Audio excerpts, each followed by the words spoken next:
telling our community officials to protect this area because this is a breeding place of the fish that we will eat, like mangus, like tilapia, alimango, hipon, laan.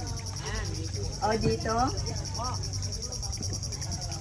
Yung kakalabog-kalabog yan sa tubig, mga bangus yan, nangingisog sila ngayon. January hanggang June, 30% namang isa sa karagatan, kagaya ng bangus, pasok sa kabakawan, ng itlog. Nangingisog sila kung gabi. Pagkaraan lamang itlog, labas ang karagatan. Yung naman sa labas, pwedeng huliin sila ng mga tao sa komunidad. Pero dito sa loob, bawal po ang isda. Bawal. Eh, paano kung malalaki na?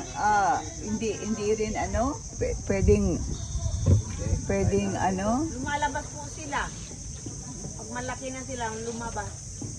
Lalabas na sila, so ano, pwede na silang ibangwit. Doon. Anong isda yun? Yung lumalabas?